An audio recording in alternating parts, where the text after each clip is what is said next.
اللهم صل على سيدنا ومولانا محمد معدن الجود والكرم وآله وأصحابه الكرام وابنه الكريم وبارك وسلم صلاة دائمة سرمدا أبدا۔ یہ بے خبر نجومی تمہیں کیا بتائیں گے، یہ بے خبر نجومی تمہیں کیا بتائیں گے، کل کیا ہونے والا ہے وہ قرآن میں پڑھو۔ بحمدی تعالی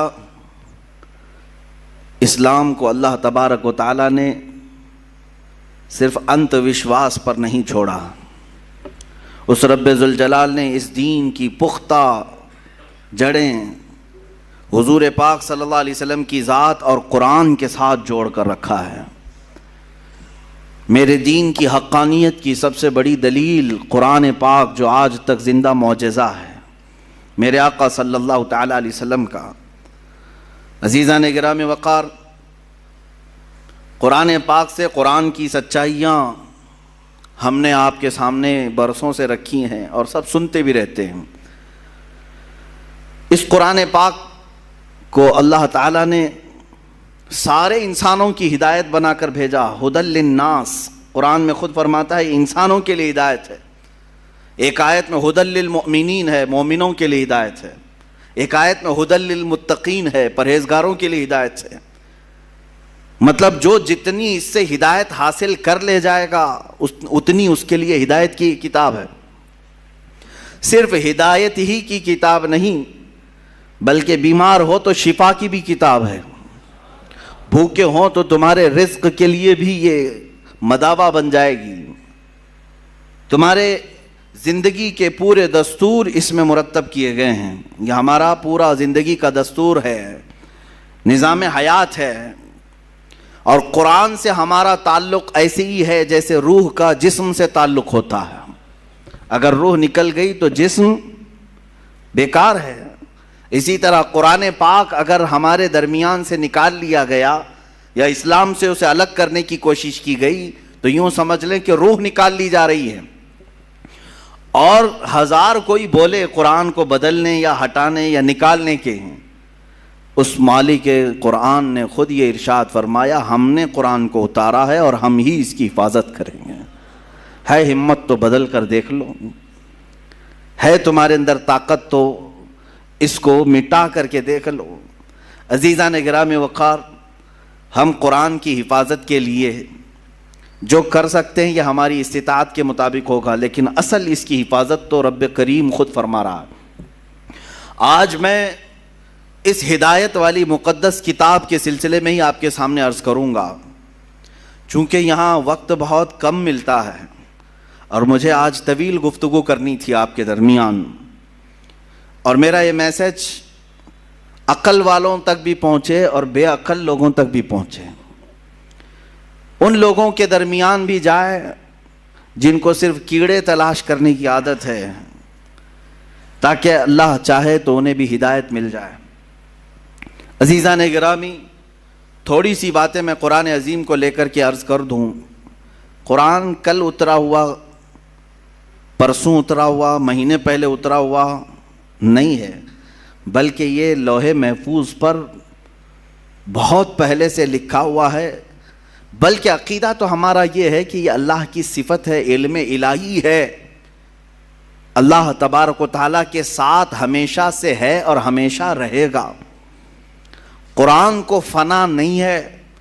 قرآن آپ کس کو سمجھتے ہیں؟ یہ جو ورق میں جو لکھا ہوا ہے اس کو مصحف کہتے ہیں، مصحف۔ قرآن جو در حقیقت ہے وہ اللہ کا علم ہے، وہ ہمیں نظر بھی نہیں آئے گا۔ وہ جو علم الہی کو الفاظ میں جامہ پہنایا گیا اور اس کو ورق پر لکھا گیا تو ہم نے اس کو اٹھایا ہے، جو چھو سکتے ہیں ہم اس کو مصحف کہتے ہیں۔ اصل قرآن تک تو کسی کا ہاتھ پہنچ ہی نہیں سکے گا، مٹانے کی بات تو چھوڑیں، وہ علم الہی ہے، اللہ رب العزت کا علم ہے۔ قرآن عظیم کو اللہ تبارک و تعالیٰ نے نازل فرمایا اس رسول پاک کے قلب اطہر پر جو کائنات کے سب سے اعلیٰ افضل رسول ہیں، افضل انسان ہیں، اشرف الرسل ہیں، میرے رب ذوالجلال کے سب سے پیارے حبیب ہیں، اور قرآن نے خود کہا ہے نزل بہ الروح الامین علی قلبک لتکون من المنذرین، یہ روح الامین کے ذریعے سے اتارا گیا ہے، جبرائیل امین کے ذریعے سے اے رسول آپ کے قلب اطہر پر اتارا گیا ہے تاکہ آپ اللہ سے ڈرنے والے ہوں۔ اب توجہ چاہتا ہوں، قرآن اللہ رب العزت کا علم ہے، اتارنے والے لے آنے والے جبرائیل امین ہیں، جس پر اتارا گیا وہ محمد الرسول اللہ ہیں صلی اللہ تعالی علیہ وسلم۔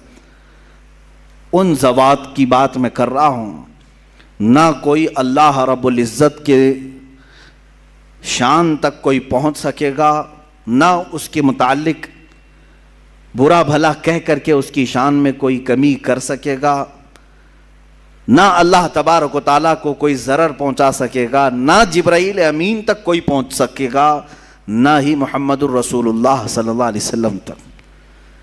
اور جب ان تین کے ذریعے سے اللہ رب العزت نے قرآن اتارا جبرائیل کے ذریعے سے میرے آقا صلی اللہ علیہ وسلم کے قلب اطہر پر، تو قرآن جو رسول پاک کے سینے پر اترا وہ اتنا محفوظ اتارا گیا ہے، اتنا محفوظ کہ صبح قیامت تک 1000 مشینیں، 1000 کمپیوٹر، 1000 انٹرنیٹ لے کر کے بھی اس میں رد و بدل نہیں کر سکیں گے، نہیں بدل سکیں گے۔ آپ سوال کر رہے ہوں گے کیا اس میں بڑی بات ہے؟ آج تو ایک خبیث مردود، ایک گندی نالی کا کیڑا جس کو سنگھیوں نے پال رکھا ہے، نام تو مسلمان رکھا وسیم نام، لیکن ہے در حقیقت وہ سنگھیوں کا ایک بنگی، اس نے یہ قرآن کو الگ چھاپنے کی کوشش بھی کی اور آیتیں حذف کر کے 26 آیتیں ایک نیا قرآن شائع کرنے کی بات کیا۔ پہنچا کیا تمہارے پاس قرآن؟ کسی کے پاس آیا ہے قرآن؟ اس کے گھر والے بھی نہیں پڑھ سکے ہوں گے، اس کو شاید ہو سکتا ہے پوری انٹرنیٹ کی دنیا مدد کرے، ایپلیکیشن بنانے والی آئی ٹی ٹیم بھی مدد کر کے دے دے۔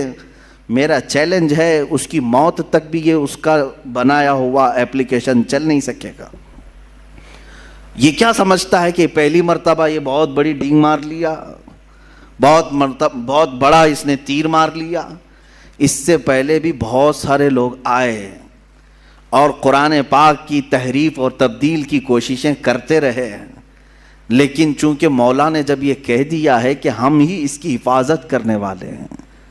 اور ایک آیت میں تمہیں بتا دوں، اتنی پاورفل آیت ہے، 15ویں پارے کی آیت، رب تعالیٰ فرماتا ہے قُلْ لَئِنِ اجْتَمَعَتِ الْإِنسُ وَالْجِنُّ عَلَىٰ أَن يَأْتُوا بِمِثْلِ هَذَا الْقُرْآنِ لَا يَأْتُونَ بِمِثْلِهِ وَلَوْ كَانَ بَعْضُهُمْ لِبَعْضٍ ظَهِيرًا۔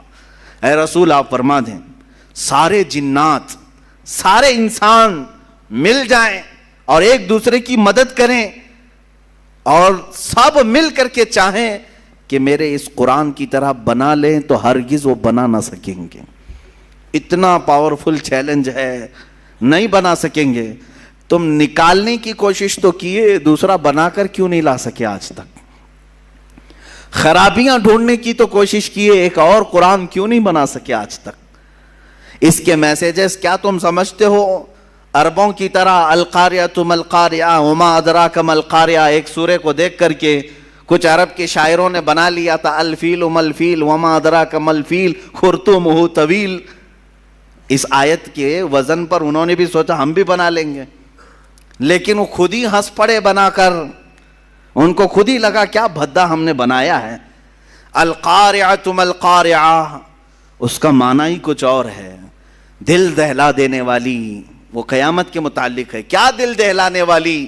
تم کیا جانو کہ کیا ہوتی ہے دل دہلانے والی؟ وہ قیامت کے منظر کو اللہ بیان فرما رہا ہے سورہ قاریہ میں، اور اس کے بدلے میں کچھ عرب کے جاہل شعراء بہت پیسے لے کر بنا کر لائے تھے کہ ہم بھی اسی ٹائپ کا کچھ بناتے ہیں۔ وہ بنایا کیا؟ الفیل ملفیل وما ادراک ما الفیل، ہاتھی تم کیا جانو ہاتھی، خرطومہ طویل، اس کی سونڈ لمبی ہوتی ہے اور اس کی پونچھ چھوٹی ہوتی ہے۔ اور اس کے بعد پھر ہنسنے لگے یہ کون سی سورہ ہے، یہ کون سی سورہ بنی؟ وہ خود اپنی بنائی ہوئی چیز پر ہنس پڑے اور پھر پھاڑ کے پھینک دیا۔ میرے عزیزو، عرب والے جو عربی کے بڑے بڑے بلیغ اور فصیح تھے، ان کے درمیان میرے آقا صلی اللہ علیہ وسلم نے صرف 3 آیتیں لکھ کر کے چیلنج کیا تھا.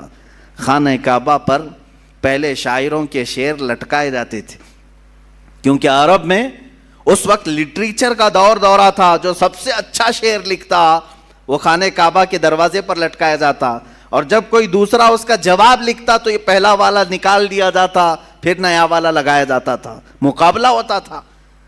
یہ مقابلہ کئی سال تک چلا، کئی دنوں تک چلا.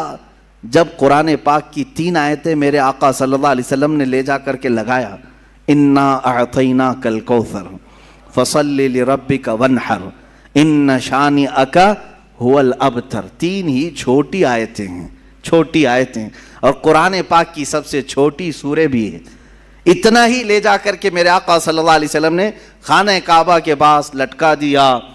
اب عربوں کو تکلیف ہوئی کہ اس کا جواب تو ہونا چاہیے. شاعروں کو بلاؤ، پیسے دے کر کے بلایا گیا، آؤ اس کا جواب دو.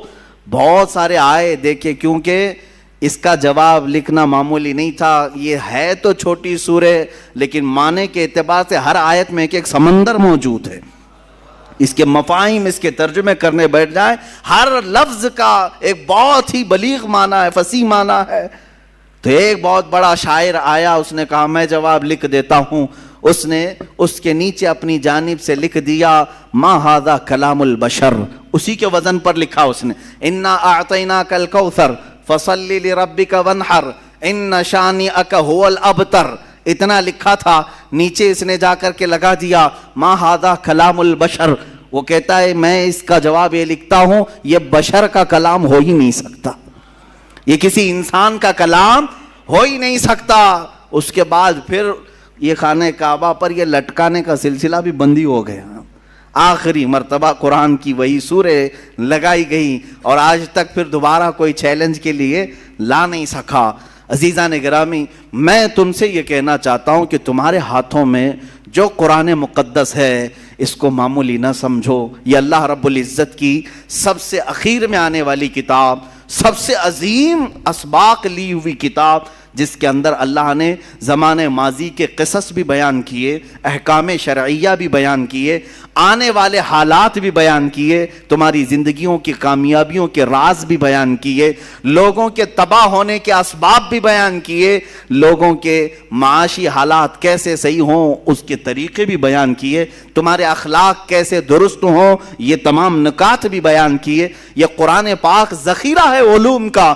میں نے اس سے قبل شاید 1 سال پہلے قرآن مقدس کے متعلق تقریباً بہت ساری چیزیں گھیر کر کئی علوم کو بیان کیا تھا کہ سائنس کی کتنی فیکلٹیز اس کے اندر سے نکلتی ہیں. ایمبریالوجی کو قرآن پاک سے بتایا گیا ہے. بچہ پیدا ہونے کے جو یعنی مراحل ہوتے ہیں 9 مہینے، آج جا کر ڈاکٹروں نے جو بتایا ہے، پہلے نطفہ ہوتا ہے، پھر علقہ ہوتا ہے، پھر مضغہ ہوتا ہے. یہ کس طرح سے بنتا ہے، پروسیس کیا ہے، قرآن پاک نے ایمبریالوجی کا پورے تھیسس اس میں بیان کر دیے تفصیل کے ساتھ. علم نباتات، علم جمادات، علم فلکیات، علم ارضیات، علم نجوم، تمام چیزوں کو قرآن نے گھیرا ہے. ہر علم کا کوئی نہ کوئی حصہ اس میں تمہیں ملے گا. اور رہی بات میتھمیٹکس کی، اللہ اکبر، پورے قرآن کی آیتیں میتھ سے ایسی جوڑی گئی ہیں الگ الگ انداز سے. جس نے قرآن کو دیکھا ہے اس نے ویسی تشریح بھی کی ہے. جانتے ہیں آپ، یہ 1400 سالوں سے قرآن دنیا کی سب سے زیادہ پڑھی جانے والی کتاب ہے. یا میرا تجزیہ نہیں ہے، میرا تجزیہ نہیں ہے، انٹرنیٹ پر موجود بڑے بڑے ماہرین جو دنیا کا سروے کرتے ہیں انہوں نے یہ نکال کر کے بیان کیا ہے کہ سب سے زیادہ آج دنیا میں جو کتاب پڑھی جاتی ہے وہ صرف قرآن پاک ہے. اور قرآن کا لفظی معنی بھی یہی ہوتا ہے جس کو کثرت سے پڑھا جاتا ہو، کثرت سے پڑھا جاتا ہو. یہاں آپ مجھے بتاؤ، جتنے بھی مسلمان ہیں، ہو سکتا ہے ان میں سے کسی نے قرآن ختم نہ کیا ہو، حالات ایسے آ گئے ہوں، لیکن کچھ بھی ہو، بغیر قرآن کے میں سمجھتا ہوں کوئی مسلمان ہی نہیں رہتا. قرآن پاک میں کلمہ طیبہ بھی ہے، لا الہ الا اللہ محمد الرسول اللہ. اگر وہ اتنا بھی پڑھتا ہے تو گویا کہ قرآن کی 2 آیتیں اسے معلوم ہیں. اگر وہ نماز پڑھتا ہے، سورہ فاتحہ آتی ہے، اس کا مطلب ہے وہ قرآن پڑھتا ہے. قل هو اللہ احد اس کو آتی ہے، اس کا مطلب ہے وہ قرآن پڑھتا ہے. انا اعطیناک الکوثر اسے آتی ہے، اس کا مطلب ہے وہ قرآن پڑھتا ہے. اتنا قرآن پڑھنے والے تم کروڑوں مسلمانوں کو دیکھو گی، کروڑوں مسلمان ہیں.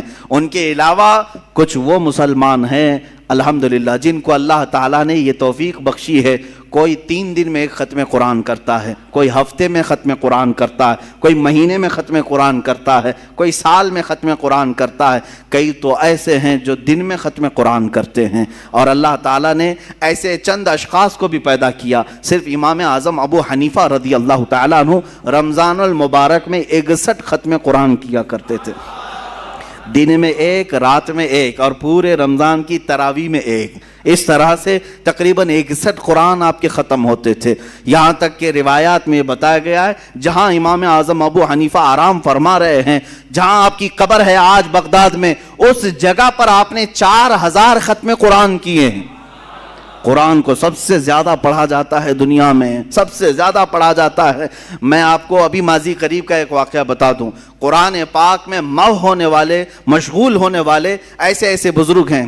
بہرحال میں کٹ کرتا ہوں اس واقعے کو، پھر کبھی مجھے کچھ زیادہ طویل گفتگو کرنی ہے کیونکہ دلائل کی روشنی میں. میں آج عرض یہ کرتا ہوں کہ اللہ تعالیٰ نے اس کو یاد کرنے کے لیے بھی آسان بنایا، صرف پڑھنے کے لیے نہیں، یاد کرنے کے لیے بھی آسان بنایا. ہم نے وہ بچے بھی دیکھے ہیں جن کو 2 اور 2 کیا ہوتا ہے یہ نہیں معلوم، لیکن پورا قرآن یاد رہتا ہے، حافظ قرآن ہے. حافظ قرآن ہونے کے لیے کسی سید زادے کا ہونا ضروری نہیں، پٹھان کے بیٹے کا ہونا ضروری نہیں، شیخ کے بیٹے کا ہونا ضروری نہیں. وہ ایک کسان کا بیٹا بھی چاہے تو قرآن حفظ کر سکتا ہے. قرآن پاک کا وہ حافظ ہوتا ہے، اور یہ اللہ کی عطا ہے. میرے عزیزو، قرآن کا یہ معجزہ تو دیکھیں، اپنے تو اپنے غیروں کے سینے میں بھی اترتا ہے. کئی پنڈتوں کے بچے بھی قرآن پڑھے ہوئے ہیں، وہ اگرچہ دسیسہ کاری کے لیے، اختلافات پیدا کرنے کے لیے یا عیب ڈھونڈنے کے لیے، لیکن یاد کر لے جاتے ہیں قرآن کو.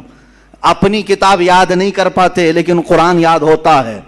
قرآن یاد ہوتا ہے. کہاں سے یاد کریں گے؟ 10 12 کتابیں ایسی ہیں کہ ان کے سب نسخے الگ ہیں. یہاں کے بازار میں الگ ملتی، وہاں کے بازار میں الگ ملتی ہے. کون سی یاد کریں گے؟ ادھر کی یاد کریں، ادھر کی یاد کریں. لیکن قرآن کا ایک معجزہ ہے، امریکہ میں بھی اٹھاؤ تو وہی قرآن ملے گا، ہندوستان میں اٹھاؤ وہی قرآن ملے گا، سعودی میں اٹھاؤ وہی قرآن ملے گا، پاکستان میں اٹھاؤ وہی قرآن ملے گا جو الحمدللہ سے شروع ہوتا ہے اور والناس پہ ختم ہوتا ہے. الحمدللہ یہ قرآن پاک کا معجزہ ہے، ترتیب کے ساتھ آج تک محفوظ ہے. میرے عزیزو، اس کی حفاظت کرنے پر اللہ تعالیٰ نے جن لوگوں کو مقرر کیا وہ ایسے علماء، مفسرین، محدثین ہیں. اللہ کئی مفسرین ایسے ہیں جو اس کی تفسیر کیے. کچھ تفسیریں ایسی ہیں جو صرف اور صرف اس کے نحوی معنی کو بیان کیے. کچھ لوگوں نے تفسیر لکھی جو اس کے صرفی معنی کو بیان کیے. گاڑا ہو رہا ہوگا، بس سنتے چلو. کچھ مفسرین ایسے ہیں جو اس میں سے واقعات جتنے ان کی تفسیر کیا. کچھ مفسرین ایسے ہیں جو ان میں آیات احکام کے ہیں، حلال حرام، کیا کیا جائز ناجائز، صرف ان آیات کی تفسیر کیا. اس طرح سے جانتے ہیں تقریباً ابھی دنیا میں 1000 سے زیادہ تفسیریں پائی جاتی ہیں. 1000 سے زیادہ تفسیریں پائی جاتی ہیں. الگ الگ انداز کی تفسیریں کی گئی ہیں. ہر ایک نے جس نظر سے قرآن پاک کو دیکھا اس نظر سے وہ تفسیر کرتے گئے، اور مفسرین کی تعداد بھی بے شمار. اتنا ہی نہیں میرے عزیزو، مفسر کس کو کہتے ہیں؟ جو قرآن کی خدمت پر لگا ہے، قرآن کو کھول کر لوگوں کے درمیان بیان کرتا ہے. ان میں مفسرین وہ بھی ہیں جنہوں نے آیتیں بھی گن کر رکھی ہیں. آیتیں ہی نہیں بلکہ اس کے اندر موجود پورے حروف بھی گن کر کے رکھے ہیں. صرف حروف ہی نہیں، بعض مفسرین وہ ہیں جو ان میں موجود نقطے بھی گن کر کے رکھے ہیں. یہ بھی گنا ہے کہ کتنی مرتبہ با آیا ہے، کتنی مرتبہ تا آیا ہے، کتنی مرتبہ یا آیا ہے، کتنی مرتبہ سین ہے، شین ہے. قرآن کے ہر حرف کو محفوظ کر کے رکھا ہے مفسرین نے. یہاں تک میں آپ کو بتاؤں، عقل حیران ہوتی، آج تک کسی کتاب پر اتنی خدمت نہیں ہوئی. ان مفسرین کی تربتوں پر لاکھوں سلام. انہوں نے یہ تک لکھ دیے کہ قرآن میں کتنے زبر ہیں، کتنے زیر ہیں اور کتنے پیش ہیں، یہ تک بھی لکھ دیا. زبر کی تعداد کتنی، زیر کی تعداد کتنی، پیش کی تعداد کتنی، سورے کتنے ہیں، یہ تو موٹی موٹی بات ہے، ہر ایک کو معلوم ہے۔ 114 سورے ہیں، 540 رکوع ہیں، 30 پارے ہیں، منزلیں 7 ہیں، یہ سب تو موٹی موٹی باتیں تقریباً مسلمانوں کو معلوم ہے، لیکن مفسرین نے اس کے نقطے، حروف، زبر، زیر سب جمع کر کے رکھ لیا۔ اب یاد کرنے کے لیے اتنی آسان اللہ نے بنایا۔ اللہ اکبر، کسی کو 3 سال میں یاد ہو رہا ہے قرآن، کسی کو 2 سال میں یاد ہو رہا ہے۔ آج بھی کئی ایسے لوگ ہیں جو کبھی 7 مہینے میں قرآن یاد کرتے ہیں۔ آپ کو پتا ہے بریلی کے تاجدار امام عشق و محبت اعلیٰ حضرت فاضل بریلوی رضی اللہ تعالیٰ عنہ عالم بھی تھے، قاری بھی تھے، محدث بھی ہیں، مفسر بھی ہیں۔ لکھنے والے نے کسی نے خط لکھا، حضرت مولانا حاجی حافظ و قاری احمد رضا خان صاحب، حافظ نہیں تھے آپ، حافظ نہیں تھے۔ خط آیا، شعبان کی 29ویں تھی، آپ نے دیکھا کہ میرے نام پر حافظ بھی اس نے لکھ دیا۔ لوگ اگر میرے بارے میں گمان کرتے ہیں کہ میں حافظ ہوں تو کیوں نہ حفظ شروع کروں۔ فرماتے ہیں کہ روزانہ پھر آپ نے قرآن اٹھایا اور فجر کے بعد تلاوت شروع کرتے، ایک پارہ تلاوت کرتے بلکہ یاد کر کے رات کو تراویح میں سنا دیتے۔ جب 30ویں تراویح آئی تو اعلیٰ حضرت حافظ قرآن بھی ہو چکے تھے۔ اللہ تعالیٰ نے ان کے سینوں کو کھول رکھا تھا، کوئی 1 مہینے میں حافظ قرآن ہوتا ہے۔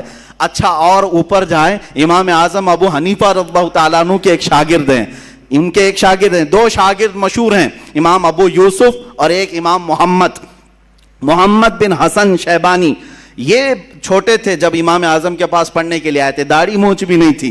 امام اعظم ابو حنیفہ رضی اللہ تعالیٰ عنہ چھوٹے لوگوں کو قریب رکھنے سے تھوڑا سا بچتے تھے، کہتے کہ اور پڑھ کے آؤ، جب تھوڑی جوانی آ جائے تب درسگاہ میں بیٹھنا۔ امام محمد بہت بچپن میں ہی علم کے طلبگار تھے، شوق زیادہ تھا، آئے اور کہا کہ حضور آپ کی درسگاہ میں بیٹھنا چاہتا ہوں۔ امام اعظم نے دیکھا کہ یہ ہٹتا نہیں، جاتا نہیں، تو ایک شرط لگا دیا، کہا بیٹا میں اسی کو پڑھاتا ہوں جو حافظ قرآن ہوتا ہے، کیا تو حافظ ہے؟ کہا نہیں، حافظ تو نہیں۔ امام اعظم نے کہا کہ اس کو چھٹی کریں، حفظ کرنے میں جو زمانہ گزرے گا اس کے بعد آئے گا۔ امام محمد بن حسن شیبانی چلے گئے، یعنی دل میں بات تو رہی کہ درسگاہ میں بٹھایا نہیں، چلو ٹھیک ہے، جا کر کے پھر 8 دن کے بعد واپس دوبارہ آئے۔ امام اعظم ابو حنیفہ نے کہا پھر آ گئے تم، میں نے تمہیں بھیجا تھا۔ امام محمد بن حسن کہتے ہیں حضور پورا قرآن حفظ کر کے آیا ہوں، آپ نے 8 دن قبل کہا تھا، اس 1 ہفتے میں میں حفظ قرآن کر کے آیا ہوں۔ یہ اللہ کا کلام ہے، وہ جس کے سینے میں چاہے اتار دے، اور یہ رب ذوالجلال کی عطا ہے۔ یہ تو میں دنوں کی تعداد بتا رہا ہوں، کوئی مہینے میں، کوئی 6 مہینے میں، کوئی سال، 3 سال، 8 دن۔ مولا اگر چاہے تو منٹ میں بھی کسی کے سینے میں اتارے، یہ اس کا کرم ہے۔ ذالک فضل اللہ یؤتیہ من یشاء، وہ اللہ کا فضل ہے، وہ جسے چاہے عطا فرمائے۔ عزیزان گرامی وقار، قرآن کے بارے میں ہم مسلمانوں کا عقیدہ وہی ہے جو صحابہ اکرام کا عقیدہ رہا، جو تابعین کا عقیدہ رہا۔ ہم قرآن کو ہر کتاب سے فوقیت دیتے ہیں، ہر کتاب سے دیتے کیا ہے؟ حقیقت میں اس کی حقیقت ہی یہ ہے کہ قرآن اللہ کی کتاب ہے، اور اس سے بڑھ کر روئے زمین پر کوئی کتاب نہیں، کوئی کتاب نہیں۔ آج تک محفوظ کتاب پوری دنیا میں صرف قرآن پاک ہے۔ یہ میرا چیلنج ہے، اگر کوئی اسے توڑ سکتا ہے تو توڑ کر کے دکھائے۔ میں قرآن پاک کی ہر حرف اور ہر آیت، ہر سورے کو ثابت کر کے دکھاؤں گا کہ 1400 سال سے قرآن کیسے محفوظ ہے، اور باقی دوسری کتابوں میں کیا کیا خرد برد ہوا ہے وہ بھی ہمیں پتا ہے، کس کے کتنے نسخے ملتے ہیں، کتنے الگ الگ کتابیں کہاں کہاں سے شائع ہوتی ہیں۔ مقدس کتابوں کی بات کر رہا ہوں، سب خرد برد ہو گئے ہیں، کبھی پنڈتوں نے بدل دیا، کبھی پادریوں نے بدل دیا، کبھی یہودیوں کے حکیموں نے بدل دیا۔ جیسے جیسے موقع آتا رہا وہ اپنی مقدس کتابوں کو بدلتے رہے۔ قرآن ایک ایسی کتاب ہے جس کو اللہ تعالیٰ نے ہر ایک کے ہاتھ سے محفوظ رکھا ہے، کوئی اس کو بدل نہیں سکا۔ اب آؤ اصل موضوع پر میں آ جاتا ہوں، اس لیے کہ شاید یہ وقت بھی ناکافی ہو جائے گا۔ آج اس بات کو نوٹ کر کے چلے، میں جواب دے رہا ہوں جن لوگوں کو قرآن کی 26 آیتوں سے تکلیف ہے، میں وہی 26 آیتیں پھر سے تلاوت کرتا ہوں تاکہ تمہاری تکلیف اور بڑھے اور بڑھے، اور مومنوں کے دل میں نور اور زیادہ ہو، کیونکہ قرآن کی آیت ہے، ہم سنیں گے ایمان بڑھتا ہے۔ میرے آقا نے فرمایا 1 حرف پڑھو گے تو 10 نیکیاں، کتنے؟ ایک حرف پڑھو تو 10 نیکیاں. اب یہ 26 آیتوں میں نے کاؤنٹ نہیں کیا کتنے حرف ہیں, اب کاؤنٹ کریں گے تو ہزاروں نیکیاں ہیں, اور مومنین کے لیے یہ ثواب ہی ہے. اور ان لوگوں کے لیے اگر تکلیف ہے تو اعلیٰ حضرت کا وہ شعر میں عرض کر کے آگے بڑھتا ہوں. فاضل بریلوی رضی اللہ تعالیٰ عنہ فرماتے ہیں, دل آدھا کو رضا تیز نمک کی دھن ہے. میں سمجھاتا ہوں, اعلیٰ حضرت کے اشعار بھی اچھوں کو نہیں آ پاتے, پلے نہیں پڑھ پاتے ہیں, لیکن میں بھی کوئی بہت بڑا عالم نہیں ہوں. بزرگوں سے, اساتذہ سے جو سنا اشعار یا تشریح وہ آپ کے سامنے منتقل کرتا ہوں. اعلیٰ حضرت فرماتے ہیں, دل آدھا کو رضا تیز نمک کی دھن ہے, کچھ اور ذرا چھڑکتا رہے خامہ تیرا. مطلب یہ ہے دل آدھا دشمنوں کے دل کو تیز نمک کی دھن ہے. تیز نمک پایا جاتا ہے. تیز نمک کیا ہوتا ہے؟ یہ نمک زبان پر رکھو گے تو 2 گھنٹے جلتی رہے گی زبان. ایک تیز نمک ہوتا ہے, وہ تیز نمک جلدی کوئی چکھتا نہیں. لیکن اعلیٰ حضرت فرماتے ہیں کچھ دشمن ایسے ہیں ہمارے, ان کو تیز نمک کھانے کی عادت ہے, ان کو تیکھا تیکھا کھانے کی عادت ہے, تو پھر تم انہیں میٹھا میٹھا کیوں کھلاؤ گے؟ کچھ اور ذرا چھڑکتا رہے خامہ تیرا. اعلیٰ حضرت اپنے بارے میں فرمائے, خامہ کہتے ہیں قلم کو, احمد رضا تمہارا قلم اور تھوڑا سا نمک چھڑکتا رہے تاکہ ان کو تیز کھانے کی جو عادت ہے وہ ملتی رہے. آج اگر 26 آیتیں کسی کو کچو کے لگاتی ہیں, پیٹ میں مروڑ پیدا کرتی ہیں, تکلیف دیتی ہیں, تو ہم اعلیٰ حضرت کے اسی شعر کی برکت سے اور تلاوت کریں گے اور تلاوت کریں گے. میں اپنی تقریر کے اخیر میں یہ عرض ضرور کہوں گا کہ یہ 26 آیتیں میں نے اس کو پورا ایک بینڈ بنایا ہے, ایک کتاب انشاءاللہ العزیز شائع بھی ہوگی اور ہر گھر میں تقسیم بھی ہوگی.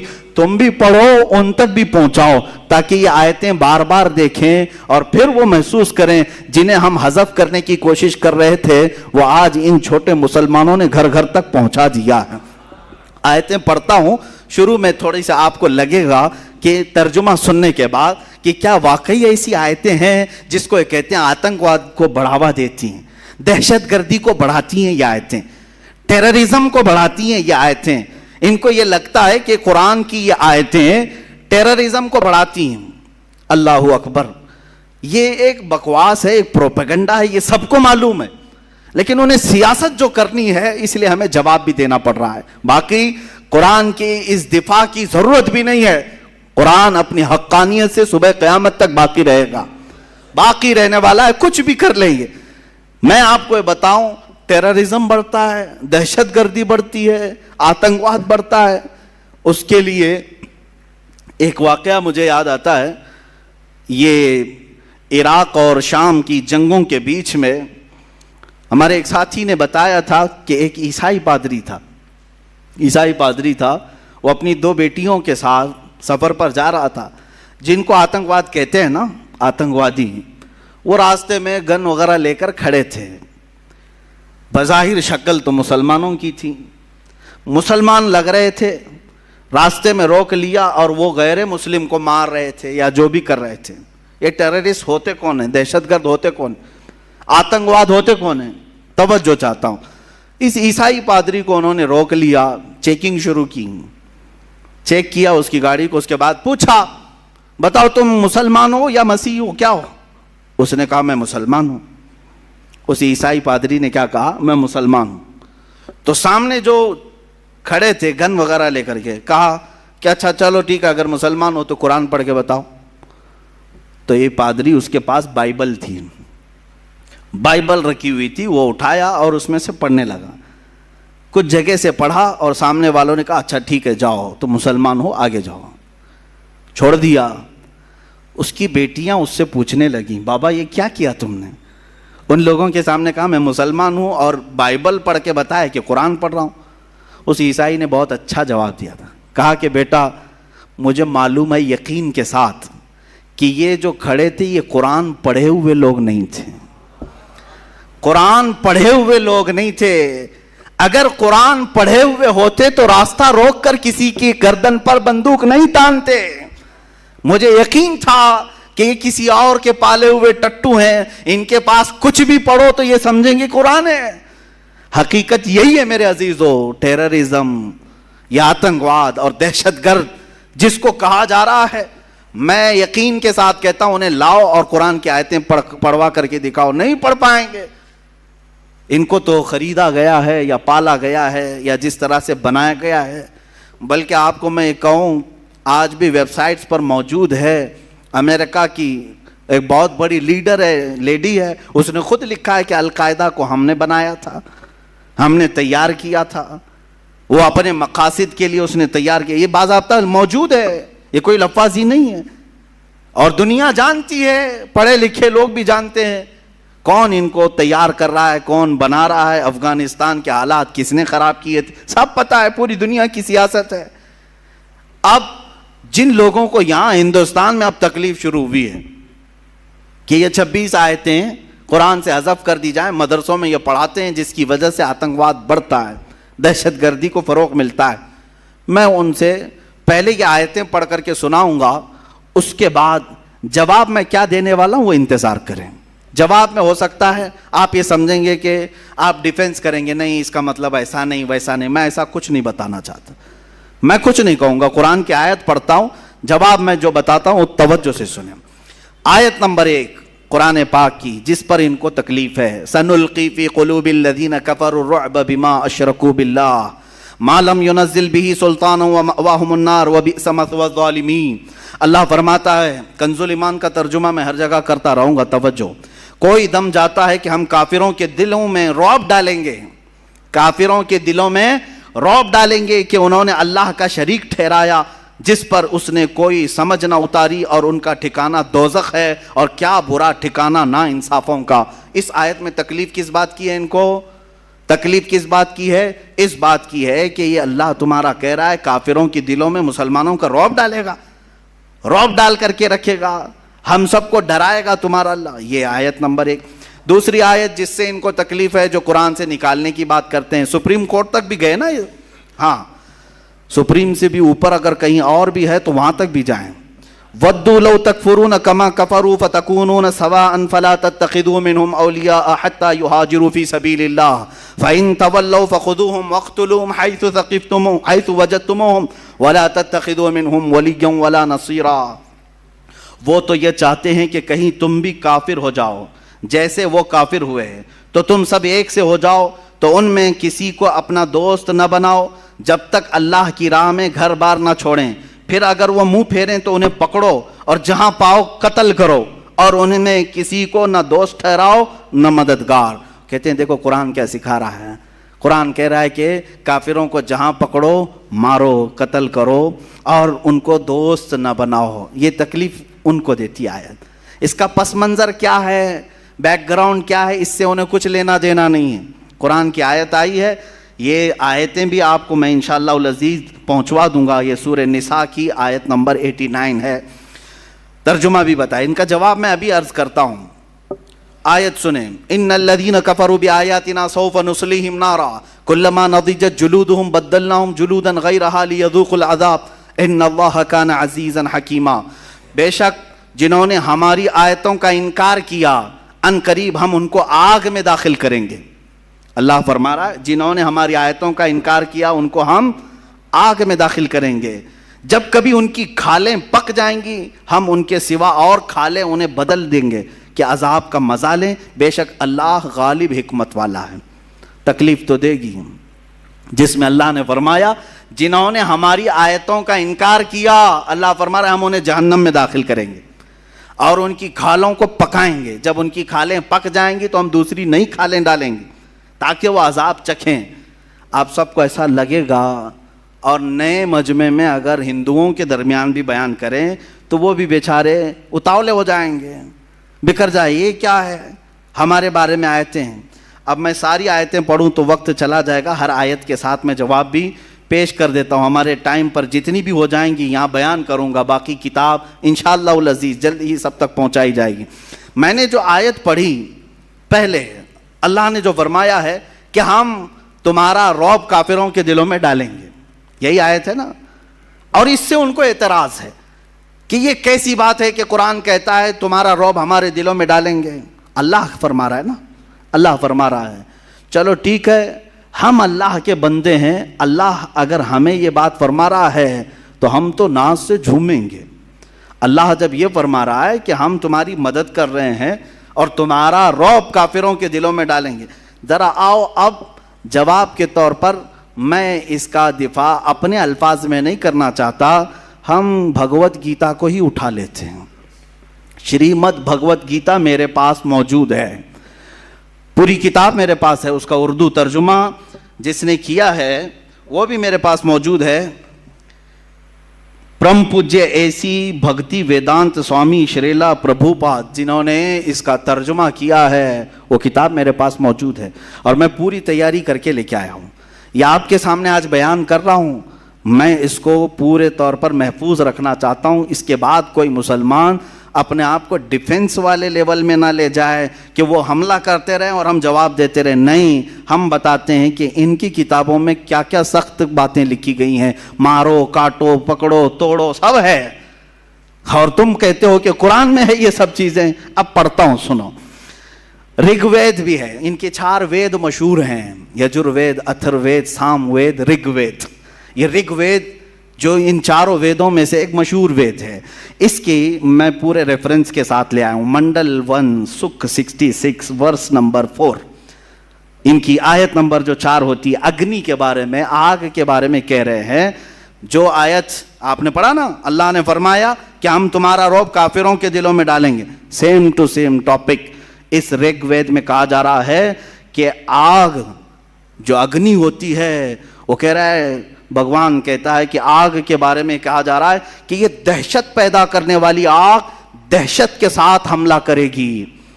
دہشت کا لفظ تو ہمارے پورے قرآن میں کہیں نہیں ہے، ٹیررسٹ کا لفظ پورے قرآن میں کہیں نہیں ہے، لیکن جنہوں نے رگ وید کا ترجمہ کیا ہے انہوں نے دہشت کا لفظ استعمال کیا ہے، دہشت گردی قرآن میں نہیں آئی۔ اب یہ اگر بتائیں گے تو کچھ لوگوں کو برا لگے گا، اور برا لگے تم چپ ہو جاؤ، ہم بھی چپ ہو جاتے ہیں، ضرورت نہیں چھیڑ خانی کرنے کی۔ قرآن پر تم نے انگلیاں اٹھائی تو ہم بتاتے ہیں دہشت کا لفظ کہاں کہاں آیا ہے۔ قرآن نے کہا ہم تمہارا رعب ان کے دلوں میں ڈالیں گے، اور تم کہہ رہے ہو تمہاری کتاب میں ہے دہشت والی آگ سے ہم سب کو جلائیں گے۔ آیت نمبر 2، دوسری آیت، اچھا، جس میں اللہ تعالیٰ نے یہ فرمایا ہے وَاقْتُلُوهُمْ حَيْثُ ثَقِفْتُمُوهُمْ، بلکہ یہ آیت سنیں، یا ایھا الذین آمنوا انما المشرکون نجس، اللہ نے فرمایا اے ایمان والو، بے شک مشرکین نجس ہیں۔ کیا ہے؟ ناپاک ہیں، نجس ہیں۔ تو یہ کہتے ہیں دیکھو ہم سب کو تو ناپاک کہہ دیا ہے، نجس کہہ دیا ہے، قرآن کہتا ہے کہ نجس ہے۔ یہ باتیں میں ان سب سے کہوں گا جو اپنی اپنی کنڈلیاں لے کر کے لوگوں کو گمراہ کرتے ہیں، ویڈیو بناتے ہیں، فیس بک پہ ڈالتے ہیں، اور بیچارے بھولے بھالے ہندوؤں کو مورکھ بناتے ہیں، بیوقوف بناتے ہیں۔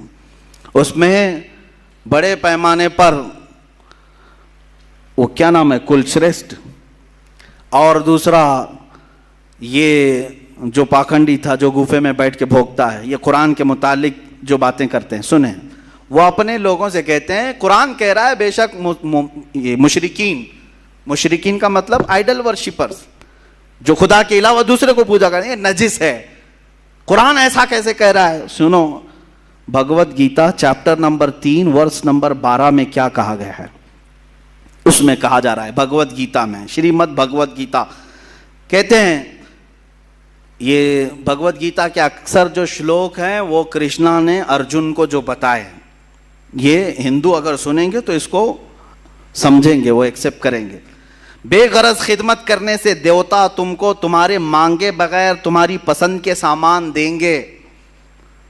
بغیر کسی غرض کے تم خدمت کرو گے تو تمہارے دیوتا بغیر مانگے تمہیں بہت سارے انعامات دیں گے، اور اگر کوئی دیوتاؤں کی دی ہوئی نعمتوں کو دیوتاؤں کو نہیں دے گا، یعنی چڑھائے گا نہیں، چڑھاوے گا نہیں، اور خود مزہ لے گا، تو بھگوت گیتا میں کیا کہہ رہا ہے، وہ دنیا کے بڑے چور ہیں، وہ یقیناً چور ہوں گے۔ ارے ہم مشرکین کو نجس قرآن نے کہا اور تم چور کہہ رہے ہو پورے لوگوں کو۔ پوری دنیا کے لوگ سب چور ہیں، آپ چڑھاتے ہیں، سب چور ہیں۔ جو نہیں چڑھاتا، عیسائی نہیں چڑھاتے بھگوانوں کو، چور ہو گئے، یہودی نہیں چڑھاتے، وہ چور ہیں۔ بہت سارے لوگ چور ہیں اس شلوک کے، اس ورس کے اعتبار سے یہ کوٹ کر کے بتاتے ہیں کہ قرآن خالی مشرکین کو نجس کہہ رہا ہے، نجس کہہ رہا ہے، اور تم جو پوری دنیا کو چور کہہ رہے ہو یہ کون بتائے گا؟ قرآن پاک جس کانٹیسٹ میں کہہ رہا ہے، جو وہاں کے حالات تھے کس اعتبار سے، وہ کسی اور وقت میں کہوں گا۔ دیکھیں حقیقت یہ ہے کہ قرآن کی یہ آیتیں جو سورہ توبہ کی اکثر آیتیں ہیں جس پر ان کو اعتراض ہے، سورہ توبہ مدینے میں نازل ہوئی، مدنی سورہ ہے، اور اس میں جہاد کا حکم آیا اور مارنے کا جو حکم آیا وہ کن کے لیے تھا؟ ارے تمہارے لیے تھوڑی نہ تھا، وہ ان لوگوں کے لیے تھا جو صحابہ کا جینا تنگ کر کے رکھے ہوئے تھے۔ تم نے یہ کبھی نہیں بیان کیا 13 سال میرے آقا نے مکہ میں کتنی تکلیفیں اٹھائی، بلال حبشی کو، خبیب ابن عدی کو، خباب بن الارت کو، یاسر کو، جو قتل مار دھاڑ کیا ہے ان لوگوں نے مکہ کے مشرکین نے، وہ کبھی نہیں بتایا؟ وہ حقیقت میں آتنکواد تھے، یہاں تک کہ رسول پاک صلی اللہ علیہ وسلم کا 3 سال تک سوشل بائیکاٹ کیا، کھانا پانی بند کیا مکہ میں۔ اتنا ہی نہیں بلکہ وطن بھی چھوڑ دیا میرے آقا نے، اپنا پیدائشی وطن چھوڑ دیا، اپنے ساتھیوں کو لے کر مدینے میں آباد ہوئے۔ اب مجھے بتاؤ، جو اپنا سب کچھ چھوڑ کر کے گیا ہو، مدینے میں جا کر کے وہ راحت کی سکون کی سانس لے رہا ہو، وہاں پر بھی یہ کیڑے اگر پہنچیں تو کیا اللہ تعالیٰ حکم نہیں فرمائے گا کہ اب ان کو پکڑو؟ صاف سی بات ہے، سمجھنے والی بات ہے۔ 13 سال تک کبھی بھی مارنے کا اور جہاد کا حکم نہیں آیا مکہ میں۔ جب میرے آقا مدینے پہنچے، وہاں پر بھی یہ مشرکین مکہ پہنچ کر کے وہاں کھجوروں کے درخت جلا رہے ہیں، کبھی صحابہ کو پکڑ کے مار رہے ہیں۔ جنگ بدر کہاں ہوئی؟ مدینے کے قریب ہوئی۔ احد کہاں ہوئی؟ مدینے کے قریب ہوئی۔ خندق کہاں ہوئی؟ مدینے کے قریب ہوئی۔ پتہ یہ چلا کہ یہ سب لڑنے کے لیے وہاں جاتے تھے، حضور کبھی آئے نہیں تھے۔ بات سمجھ میں آ رہی ہے؟ سب وہاں اب بیلگام اور ہبلی میں اگر مقابلہ ہوا، ہبلی سے 5 کلومیٹر دور اگر کوئی جنگ ہوئی تو کیا کہیں گے؟ بیلگام والے آئے تھے کہ ہبلی والے گئے تھے؟ بیلگام والے یہاں تک آئے تھے، بھائی 100 کلومیٹر کا فاصلہ ہے۔ اسی طرح مکہ کے آس پاس جنگیں ہونا یہ اس بات کی علامت ہے کہ دوسرے آتنکواد، دہشت گرد جتنے تھے وہ مدینے پہ حملہ کرنے کی کوشش کرتے، تو میرے آقا صلی اللہ علیہ وسلم پر حکم ہوا کہ اب ان کو چھوڑا نہ جائے، پکڑا جائے۔ اب آیتیں سنیں، یہ تو میں نے بتا دیا کہ وجہ کیا تھی یہ آیتوں کی، آیتیں کیوں آئی اور کن کو پکڑنے کے لیے آئی تھی، کن مشرکین کو مارنے کے لیے آئی تھی، لیکن انہوں نے اپنے اوپر فٹ کر لیا کہ دیکھو مسلمانوں کے قرآن میں ہے کہ ارے مشرکین کو جہاں پاؤ پکڑو، مارو، قتل کرو، کاٹو۔ ارے یہی کر رہے ہوتے تو 700 سال میں یہاں صاف ہو چکے ہوتے، نہیں کیا نا، 700 سال تک تھے۔ یہ آیت کیونکہ ہر حاکم کو بھی معلوم ہے اور ہر عالم کو بھی معلوم ہے کہ یہ آیت مشرکین مکہ کے بارے میں نازل ہوئی تھی، مشرکین مکہ کے بارے میں جنہوں نے بہت ستایا، پریشان کیا، گھر بار لوٹا ہے۔ ارے یہاں آیتیں دوسری بھی ہیں قرآن میں، اللہ نے یہ فرمایا جو تمہیں گھروں سے نہیں نکالے، جو تمہارے ساتھ دشمنی نہیں کیے، ان کے ساتھ تم اگر دوست بن کر رہتے ہو تو کوئی حرج نہیں ہے، کوئی حرج نہیں ہے۔ آج ہم یہاں اسی طرح رہ بھی رہے ہیں، لیکن کچھ لوگ زبردستی زہر ڈال رہے ہیں یہ بتانے کے لیے کہ دیکھو اب ان کی کتاب میں ہے، ان کے مدرسوں میں یہی پڑھایا جاتا ہے کہ یہ جہاں پاؤ پکڑو، مارو، قتل کرو۔ اگر مدرسوں میں پڑھنے والے 1 لاکھ سے زیادہ عالم ہیں یہاں ہندوستان میں، کیا یہ ہر جگہ پکڑ کے مار رہے ہیں، قتل کر رہے ہیں لوگوں کو؟ نہیں، الحمدللہ دہشت گرد اور آتنکواد سے ہمیں نفرت ہے۔ ہم جو لڑیں گے تو وہ سینہ بسینہ مقابلہ کریں گے انشاءاللہ العزیز، وقت آئے گا آمنے سامنے مقابلہ کیا جائے گا۔ آیت سنو، آیت کے بعد پھر ان کے کتاب میں بھی جو موجود ہے، اللہ تعالیٰ نے فرمایا یا ایھا الذین آمنوا قاتلوا الذین یلونکم من الکفار ولیجدوا فیکم غلظہ۔ اس آیت کو لے کر کے جو تکلیف ہے، اور جب تم زمین میں نہیں، آیت کا ترجمہ میں بتاؤں گا تو آپ کو سمجھ میں آ جائے گا۔ وَاقْتُلُوهُمْ حَيْثُ ثَقِفْتُمُوهُمْ وَأَخْرِجُوهُمْ مِنْ حَيْثُ أَخْرَجُوكُمْ وَالْفِتْنَةُ أَشَدُّ مِنَ الْقَتْلِ۔ یہ آگے تک آیت ہے، ترجمہ سنو۔ اور کافروں کو جہاں پاؤ مارو اور انہیں نکال دو جہاں سے انہوں نے تمہیں نکالا تھا، اور ان کا فساد تو قتل سے بھی سخت ہے، اور مسجد حرام کے پاس ان سے نہ لڑو جب تک وہ تم سے وہاں نہ لڑیں، اور اگر تم سے لڑیں تو انہیں قتل کرو، کافروں کی یہی سزا ہے۔ یہ آیت درد دیتی ہے, تکلیف دیتی ہے. دیکھو جہاں پاؤ مارو, قتل کرو, قرآن یہی کہہ رہا ہے, قرآن یہی کہہ رہا ہے. تو اب ہم بتاتے ہیں قرآن یہ کہہ رہا ہے تو پھر گیتا کیا کہہ رہی ہے؟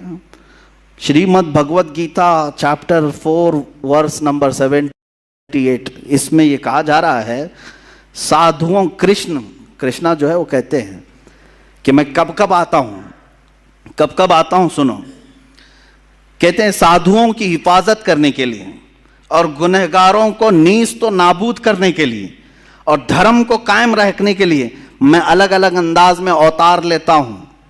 کون کہہ رہا ہے؟ کرشنا کہہ رہے ہیں. میں نیست و نابود کرنے کے لیے آتا ہوں. کس کو؟ جو گنہگار ہیں ان کو نیست و نابود کریں گے کرشنا جی, اور سادھوؤں کی حفاظت کریں گے, اور جو دھرم کو نہیں مانتا اس کو ختم کرنے کے لیے یہ الگ الگ اوتار میں آئیں گے. یہاں نہیں مل رہا ہے تم کو کہ بھائی وہ سیدھے کرشنا جی اتر کے ختم کرنے آ رہے ہیں. تم کیا جواب دو گے؟ وہی انشاءاللہ ہم بھی بعد میں جواب دیں گے. قرآن کہتا ہے, قرآن کی جو آیت ہے جس میں ان کو یہ تکلیف ہے, ہاں, یا ایھا الذین آمنوا, بڑے مزے کی بات, یا ایھا الذین آمنوا لا تتخذوا اليہود والنصارى اولیاء. اللہ فرماتا ہے اے ایمان والو یہودیوں کو عیسائیوں کو دوست نہ بناؤ. یہ دوست کا ترجمہ کرتے ہیں, اولیاء کا مطلب حقیقت میں دیکھا جائے تو صرف دوستی مراد نہیں بلکہ ان کو سارے اختیارات مت دو. یہ اصل مسئلہ ہے, کیونکہ مدینے میں جب صحابہ گئے تھے تو وہاں یہودی بھی تھے, عیسائی بھی تھے, وہ چھپے ہوئے دشمن تھے اور جا کر کے مشرکین اور دشمنوں کی مدد کرتے تھے. تو قرآن میں اللہ نے فرمایا ایمان والو تم بچے رہو ان کے ساتھ, کہ تم جا کر کے ان کو رازیں بتاؤ گے, اپنے سارے مال اسباب کی سب راز بتاؤ گے تو یہ جا کے دشمنوں کو بتائیں گے. اس لیے اللہ نے کیا فرمایا, ان سے دوستی مت رکھو, ان کو پورا اختیار مت دو. لیکن یہ 1400 سال کے بعد آج واویلا مچا رہے ہیں. دیکھو قرآن تو کہہ رہا ہے دوستی مت کرو. ارے یہودیوں سے دوستی نہیں کرنا, عیسائیوں سے دوستی نہیں کرنا ہے, اور کافروں سے دوستی نہیں کرنا ہے. قرآن تو صرف دشمنی سکھا رہا ہے, دوستی نہیں سکھا رہا ہے. اچھا قرآن دوستی نہیں سکھا رہا ہے, دشمنی سکھا رہا ہے, تو ہم دیکھتے ہیں پھر یہاں جو وید ہیں اور دوسری کتابیں, وشنو پران, ان کی پران بھی ہیں بہت ساری, اور ایک کتاب ہے اپستھما دھرما شاسترا جس میں 2128 میں ایک ان کا ورس ہے, ایک آیت ہے. کیا کہہ رہے ہیں سنیے. کتابیں بھی مل جائیں گی, انٹرنیٹ پر بھی مل جائیں گی, میرا کہا ہوا سب ریکارڈ بھی موجود ہوگا. کہا جا رہا ہے ایک چنڈال یعنی دلت کو, چنڈال کہتے ہیں دلت, شودر کو ہاتھ لگانا بھی گناہ ہے. ارے ہم دوستی کرنے کو منع کر رہے ہیں, یعنی قرآن کے بارے میں کیا کہہ رہے ہیں, یہودیوں سے اور عیسائیوں سے دوستی نہ کرو. اتنی بات پر تم واویلا مچا رہے ہو, اور یہاں تو قرآن میں کہا جا رہا ہے کہ دلت اور شودر کو ہاتھ لگانا بھی گناہ ہے. ہاتھ بھی مت لگاؤ. کیوں؟ انسان نہیں ہے وہ؟ دلتوں کو سناؤ, اور اس کو بات کرنا, اسے دیکھنا بھی گناہ ہے. اپستھما کتاب کا نام, دھرما شاستر 2128 اس میں موجود ہے. ہاتھ لگانا بھی گناہ ہے, اسے دیکھنا بھی گناہ ہے. اور ایک ورس ہے ان کے اندر, اسانا سمہیتا, اس میں چیپٹر نمبر 2 ورس نمبر 46, ایک ملیچ اور چنڈال سے بات کرنے کے بعد. اب سنو, ملیچ کس کو کہتے ہیں؟ ملیچ یہ دوسرا باہر سے آئے ہوئے آدمی کو ملیچ کہتے ہیں. یعنی ہم مسلمان بھی ملیچ ہو گئے ان کے نزدیک. یہ کہتے ہیں نا باہر سے آئے ہوئے, تو ہمارے بارے میں بھی یہی بات آئے گی. اب قرآن میں اور بھگوت گیتا میں اور دوسری کتابوں میں کیا کیا سکھایا جا رہا ہے یہ کوئی نہیں بولتا. یہ بھی لے کر کے کبھی سپریم کورٹ جاؤ, یہ بھی لے کر کے جاؤ کہ بھائی یہاں پر بھی تو بہت زیادہ سختی کی بات آئی ہے, چنڈال کو شودر کو ہاتھ لگانا بھی منع کہا جا رہا ہے. یہ تو بھید بھاؤ ختم کیا جا رہا ہے. کوئی گیا نہیں سپریم کورٹ. اب سننے کے بعد ہو سکتا ہے کوئی چلا جائے. ایک ملیچ اور چنڈال سے بات کرنے کے بعد, یا کسی ایسی عورت سے بات کرنے کے بعد جس کو اس کے شوہر نے چھوڑ دیا, کیا ہے دھرم میں دیکھیں کیا حکم ہے. چنڈال سے بات کرو, شودر سے بات کرو, یا کسی عورت سے ہاتھ ملا لیا جس کو اس کے شوہر نے چھوڑ دیا ہے, بات کیا, یا پیشاب پخانے کو ٹچ کیا, تینوں برابر ہے. پیشاب پخانے کو ٹچ کیا تو کہا جا رہا ہے کہ آدمی کو اپنا منہ اچھے سے دھو لینا چاہیے. شودر کو پکڑ کے آیا, ایسی عورت سے بات کر کے آیا جس کا شوہر نہ ہو, یا پیشاب پخانے کو ٹچ کیا تو اسے چاہیے کہ پورا منہ دھو لے, کھلی کرے. ہم نے تو کبھی یہ نہیں کہا یہاں قرآن نے صرف یہ کہا تھا یہودیوں اور عیسائیوں کو اپنا رازدار مت بناؤ، واویلا مچھایا، اور تم تو ٹچ کرنے کو بھی منع کر رہے ہو، پیشاب پخانے کے برابر عورتوں کو بھی بنا دیا. اس کے بارے میں نہیں جاتے کہ یہ سخت آیت ہے، یہ بھی مقدس کتابوں سے اس کو بھی نکالنا چاہیے. پیدا کرو کسی وسیم گنڈے کو. وشنو پران بک نمبر 3 چیپٹر نمبر 18، یہ وشنو پران، اس میں ایک واقعہ لکھا ہوا ہے. دیکھیں واقعہ، بھید بھاؤ کون کرتا ہے سنیں. ساتا دھرو بادشاہ کا ایک نام ہے، ساتا دھرو. ساتا دھرو نام کا ایک بادشاہ تھا، اس نے ایک بڑا گناہ کر لیا تھا. یہ کتاب میں وشنو پران میں یہ موجود ہے. کیا گناہ کر لیا تھا؟ توجہ، بادشاہ نے گناہ یہ کر لیا تھا کہ ایک کافر سے بات کیا تھا. کافر سے بات کر لیا. ان کے نزدیک کون کافر ہے؟ جو ان کے دھرم کو نہیں مانتا. جو دھرم کو نہیں مانتا وہ کافر ہے. انکار کرنے والے کو کافر کہا جاتا ہے. ہمارے ہاں بھی وہی کافر ہے جو اللہ کو نہ مانے. ان کے ہاں بھی کافر، ہم کافر ان کے نزدیک ہے. تو بہرحال ساتا دھرو بادشاہ نے ایک کافر سے بات کیا، اتنا بڑا گناہ کر لیا اس نے. کیا ہوا کتاب میں موجود ہے. حالانکہ وہ روزے سے تھا، وہ اپواس سے تھا، اس وقت اس نے بات کر لیا تو اس کو سزا کیا ملی؟ بادشاہ کو مرا تو دوسرے جنم میں کتا پیدا ہوا. دوسرے جنم میں وہ کتا بن کر کے پیدا ہوا. ارے کافر سے بات کرنے پر کتا بن کے پیدا ہو جاتے ہیں. یہاں تو قرآن نے صرف دوستی کرنے کی بات منع کی ہے. دوستی کرنے سے منع کیا، سپریم کورٹ پہنچ گئے، اور کتا پیدا ہونے کی بات کی تو سیشن کورٹ میں تو جانا چاہیے. ارے کیا کیا بات کر رہے ہو؟ کافر سے بات کرنا منع ہے؟ ہم نے کبھی کہا ہے؟ ہم نے کبھی نہیں کہا. ہماری ہندوؤں سے بھی بات ہے، کرسچن سے بھی بات ہے، یہودیوں سے بھی بات ہے، لیکن جس معنی میں جس مسئلے میں بات کرنا ہے ہم بات کرتے ہیں. ہم نے یہ نہیں روکا ہے. یہ کتابوں میں وہ سمجھتے ہیں کہ صرف قرآن پہ ہم حملے کرتے جائیں اور ہم کو بولنے والا کوئی نہیں رہے گا. ارے میں تو ایک ادنا خادم ہوں، ابھی اللہ کے شیر موجود ہیں، ایک نہ ایک اٹھے گا اور پھر تمہیں تمہارا آئینہ دکھاتا رہے گا انشاءاللہ العزیز. اب آگے دیکھیں، ایک آیت یہ بھی ہے، قاتل الذین لا یؤمنون باللہ ولا بالیوم الآخر. اللہ تعالیٰ فرماتا ہے قاتل الذین لا یؤمنون باللہ ولا بالیوم الآخر. اے مسلمانوں، ان لوگوں سے لڑو جو اللہ پر ایمان نہیں لاتے اور آخرت کو نہیں مانتے. تو یہ کہتے ہیں ہم اللہ کو بھی نہیں مانتے اور آخرت کو بھی نہیں مانتے، تو ہم سے لڑنے کی بات تو قرآن کہہ رہا ہے تمہارے درمیان. یہ بھی سورہ توبہ کی آیت ہے اور وہی مکہ کے مشرکین کے متعلق آئی ہے، لیکن یہ ابھی تک اپنے اوپر فٹ کر رہے ہیں، ابھی تک اپنے اوپر گڑ رہے ہیں. خیر اپنے اوپر فٹ کرتے ہو تو ٹھیک ہے، تمہاری مرضی. لیکن اس آیت کے متعلق میں پھر گیتا کو اٹھاتا ہوں، پھر Shrimad Bhagavad Gita chapter number 2 verse number 18، 22 اور 30، 3 اس میں ورس ہیں. یہ ہم نے کافی تک و دو کے بعد سب جمع کر لیا. الحمدللہ ہمارے پاس بھی وہ علماء آج بھی موجود ہیں جو ہر جگہ کے خزانے نکالتے ہیں، سب جگہ نظر رہتی ہے. میں بہت چھوٹا طالب علم ہوں، ہمارے ساتھ علماء کی ایک بڑی جماعت ہے الحمدللہ. گیتا میں کرشنا ارجن سے کہتا ہے، آیت ذہن میں ہے نا، اللہ نے فرمایا ان لوگوں سے لڑو جو اللہ کو نہیں مانتے اور آخرت پر ایمان نہیں رکھتے، ان سے لڑو، جنگ کرو. اب کرشنا ارجن سے کیا کہہ رہے ہیں سنو. کہتا ہے سارے جسم ختم ہونے والے ہیں مگر روح باقی رہنے والی ہے، اس لیے ارجن اس بات کو سمجھ کر جنگ کرو کہ جس طرح انسان پرانے کپڑے اتار کر نئے کپڑے پہن لیتا ہے، ویسے ہی روح پرانے جسم کو چھوڑ کر نئے جسم میں آ جاتی ہے. تو اے بھارت کے بیٹے ارجن، جسم میں رہنے والی روح کو ختم نہیں کیا جا سکتا، وہ اگلے جنم میں پھر پیدا ہو جائے گی. یعنی اگر تم کسی جسم کو مارتے ہو، کاٹتے ہو تو خوف کرنے کی ضرورت نہیں. اور ایک دوسری اس میں یہ کہا گیا ہے کہ تم اس بات کا خوف نہیں کرنا، اس لیے کہ جس جاندار کو تم مار رہے ہو اس کے بارے میں تو لکھا گیا ہے پہلے سے ہی مرنے والا تھا. خالی تم جسم کو مار رہے ہو، روح تو رہتی ہے. ان کے یہاں 7 جنم کا جو مسئلہ ہے تو کاٹو جتنوں کو چاہے، مارتے رہو. ارے یہاں مارا، ابھی یہ دوسری جگہ آ جائے گی پورن جنم لے کر کے، دوسرے میں پیدا ہو جائے گی. تو کرشنا ارجن سے کہہ رہے ہیں مارو ان کو، کوئی مسئلہ نہیں ہے.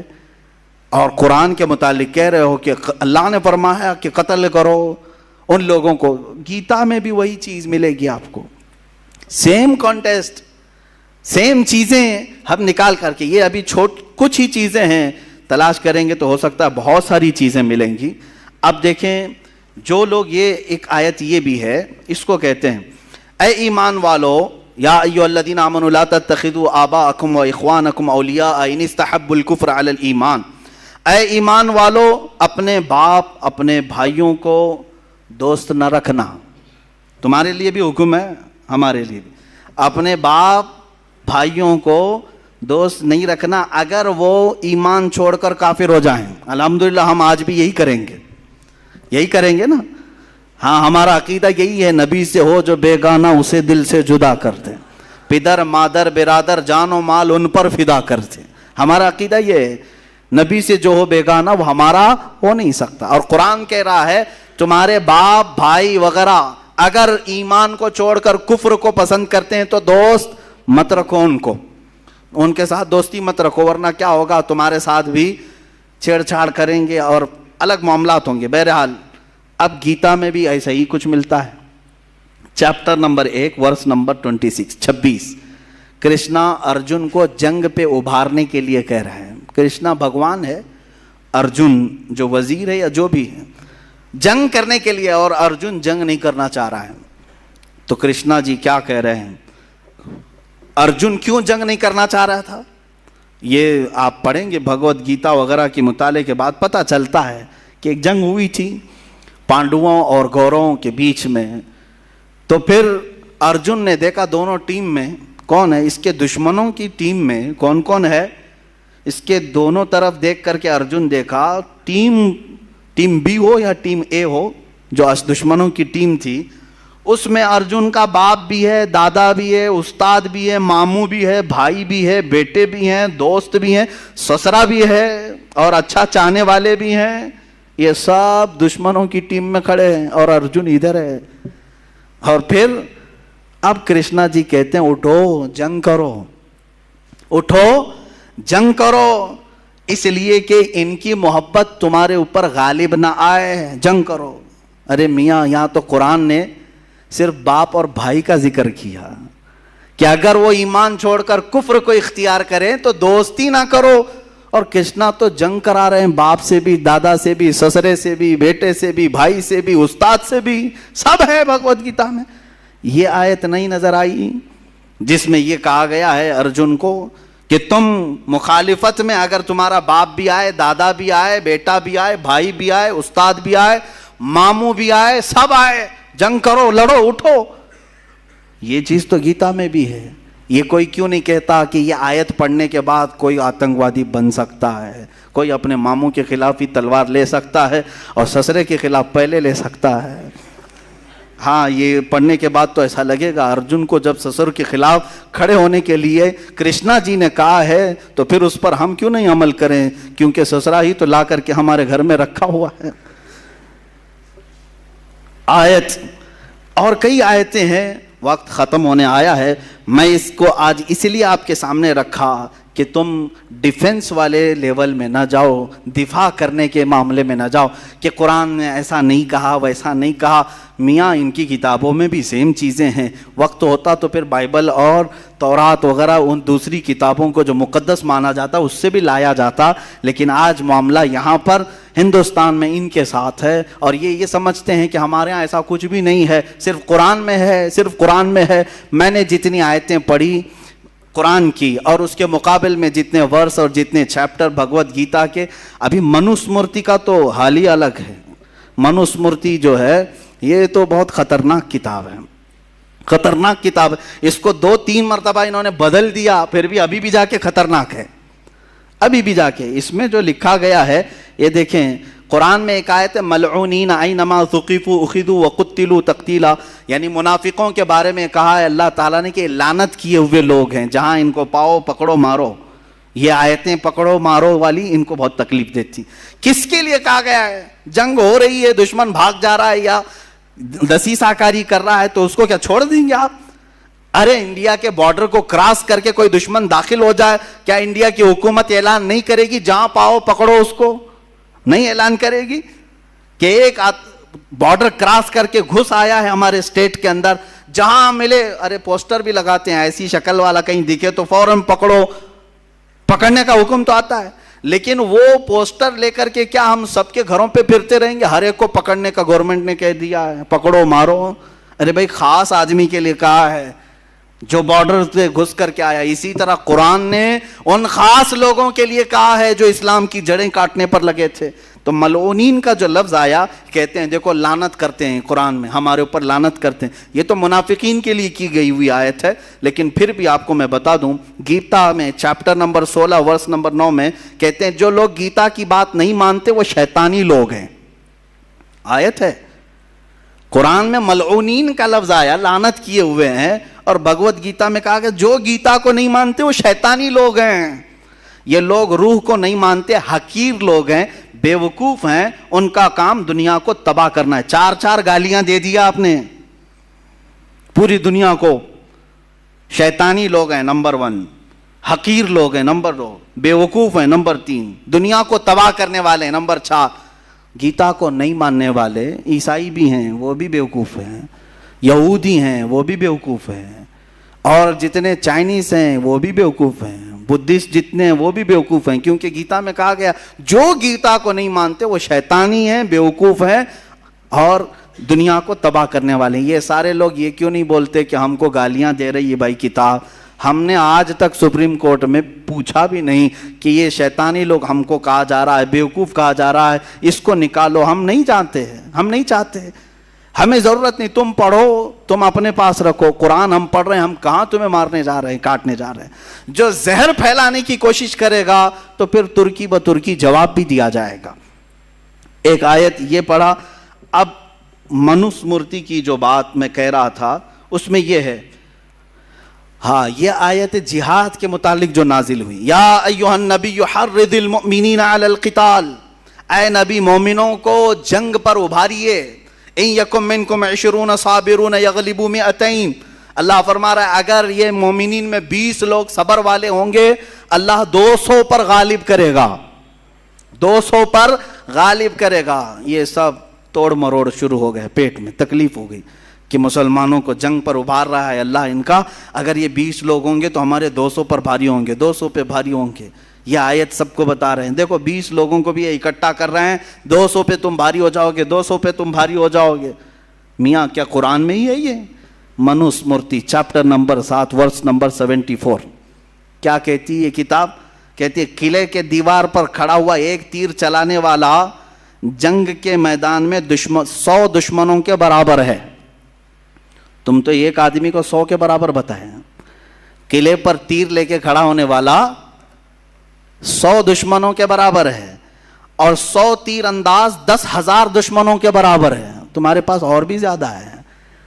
قرآن نے تو یہاں 20 لوگ صبر والے ہوں تو کہا کہ 200 پر غالب آئیں، اور تم کہہ رہے ہو ایک تیر چلانے والا 100 کے برابر ہے، اور ایک 100 ہوں تو 10,000 کے برابر ہے.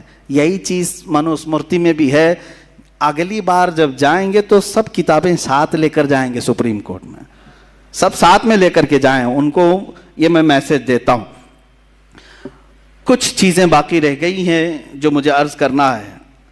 قاتلوہم یعذبہم اللہ بایدیکم وینصرکم. اللہ فرماتا ہے تم ان سے لڑو، اللہ ان کو عذاب دے گا، اللہ انہیں عذاب دے گا کافروں کو اپنے ہاتھ اپنے دستے قدرت سے، اور تمہاری مدد کرے گا اللہ. تو جب یہ بات اللہ تعالیٰ نے فرمایا کہ اللہ تمہاری مدد کرے گا، ان سے لڑو، تو اب تکلیف ہو گئی. تو اب میں کہتا ہوں اتھروید ورس نمبر 65-71 اس میں دعا مانگی جا رہی ہے بھگوان سے. کیا کہہ کر کے؟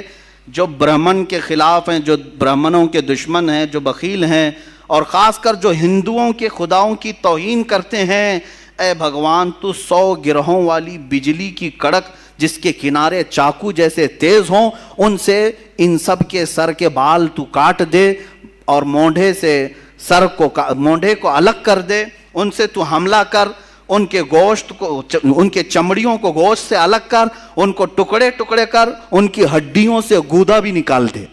اتنا سب کہہ دیا. اللہ نے فرمایا اللہ صرف عذاب دے گا، اور تم تو پورا پورا پارٹ پارٹ کو عذاب دینے کی بات کر رہے ہو، ہر پارٹ کو.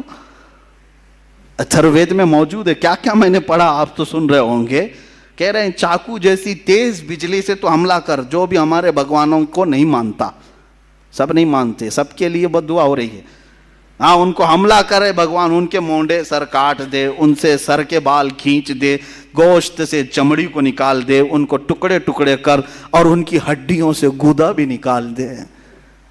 میرے عزیزو, نلی میں سے گودا نکالنے تک کی دعا ہو گئی, اب بچا کیا, بچا کیا؟ اور قرآن کے اوپر یہ اعتراض ہے, قرآن کے اوپر اعتراض ہے. قرآن کہہ رہا ہے کہ کافروں کو اللہ عذاب دے گا, تم کیا کیا عذاب دینے کی بات کر رہے ہو؟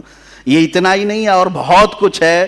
اور اللہ تبارک و تعالیٰ نے قرآن پاک کو ایسا رکھا ہے کہ اس کی آیتیں آج تک امن کو پھیلا رہی ہیں, امن کو پھیلا رہی ہیں. اور اس کے علاوہ جو ان کی ایک آیت یہ بھی ہے کہ جو جنگ میں جائیں گے ان کے متعلق یہ کہتے ہیں, Manusmriti chapter number 4 verse number 81, اس میں کہا جا رہا ہے جو مقدس قانون, ہاں یہ بھی سنیں, ہمارے ہاں یہ بھید بھاؤ نہیں ہے. قرآن تم پڑھ سکتے ہو کہ نہیں؟